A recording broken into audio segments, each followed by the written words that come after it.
হাসান বলে, নানাজি আপনার মেয়ের নামের বিচার, ফাতেমার নামের বিচার। বিশ্বনবী মসজিদে নববীতে জোহরের নামাজ পড়ে হাসান হুসাইনকে দেখতে গেলেন, যে দেখে ফাতেমা রান্না করে। আসলে কি রান্না করে? চুলার মধ্যে পাতিল দিয়ে পানি গরম করে আর হাসান হুসাইনকে বুঝ দেয়, ঠিক কিনা? বিশ্বনবীর পায়ের আওয়াজ শুনে ঘুমন্ত হাসান আর হুসাইন জেগে গেল। দৌড়ে এসে নানাজিকে ঝাপটে ধরে ডেকে বলে, নানাজি গতকাল কেন দেখতে আসলেন না? আজকে দুপুর হয়ে গেল, বিকেল হয়ে যাচ্ছে, এখন বুঝি আপনি দেখতে আসার সময় হলো? বিশ্বনবী বললেন, হাসান হুসাইন এই তো এইমাত্র জোহরের নামাজ পড়ে আসলাম, তোমাদের খোঁজ খবর নিতে এসেছি। হাসান আর হুসাইন বলল, কি খোঁজ খবর নিবেন? খোঁজ খবর নেওয়ার আগে একটা বিচার করে দেন। বিচার? আপনি তো আহকামুল হাকিমিন, সবচাইতে বড় বিচারকের সবচাইতে বড় নবী, ইনসাফ ওয়ালা নবী। আপনার কাছে বিচার দিয়ে কেউ কোনোদিন বিচারে ঠকে নাই, ঠিক কিনা? আপনি একটা বিচার করেন। বিশ্বনবী বললেন, কিসের বিচার?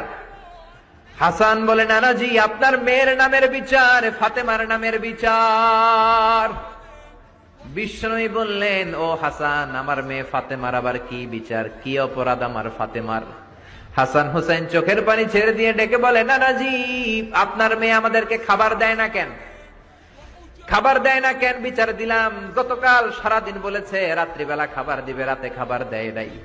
আমাদেরকে বলেছে তোমরা ঘুমিয়ে যাও, আমি রান্না করি, সকালে দিব। ঘুমায় গেলাম, সকালবেলায় খাবার চাইলাম, আপনার মেয়ে ফাতেমা তখন আমাদেরকে খাবার দেয় না। দাদা, আমরা ছোট্ট দুইটা মানুষ ক্ষুধার জ্বালায় বেহুশ হয়ে যাই, আর সহ্য করতে পারি না, আপনার মেয়ে খাবার দেয় না। দুপুর হয়ে গেল, দুইজনে কান্নাকাটি করি, আপনার মেয়ে এখন পর্যন্ত আমাদেরকে খাবার দেয় নাই। আমরা দুজন তো আর সহ্য করতে পারি না, কেন আপনার মেয়ে আমাদের সাথে এমন করে? আপনার কাছে বিচার দিলাম, আপনি বিচার করেন। বিশ্বনবী আর কি বিচার করবেন? ধা ধা করে বিশ্বনবী চোখের পানিগুলো ছাড়েন, হুসাইনকে জড়িয়ে ধরলেন, হাসান রে জড়িয়ে ধরলেন, ডেকে বললেন, হাসান রে কাছে আয়। বিশ্বনবী শাম দেশের জুব্বা পড়তেন, শাম দেশের জুব্বাটা উপরের দিকে উঠালেন, হাসান রে দেখালেন, এই তো দেখ তোর নানার পেটের মধ্যে 3টা পাথর বাঁধা। একদিন না খেয়ে থাকার কারণে তোদের পেটে এত জ্বালা, এত কষ্ট। আমি বিশ্বনবীর পেটে গত 3 দিন যাবত কোনো দানা পানি পড়ে নাই। আমি বিশ্বনবী তো না খেয়ে আছি রে হাসান, আমি তো 3 দিন না খেয়ে আছি, আমার পেটেও তো কিচ্ছু নাই। নানাও কাঁদলেন, নাতিও কাঁদলেন, পুরো পৃথিবীও কাঁদলো, ঠিক কিনা? ওই কঠিন ক্ষুধার দিন, ওই কঠিন দুর্ভিক্ষের দিন বিশ্বনবী যদি তার স্পেশাল দোয়াটা করতেন, জান্নাত থেকে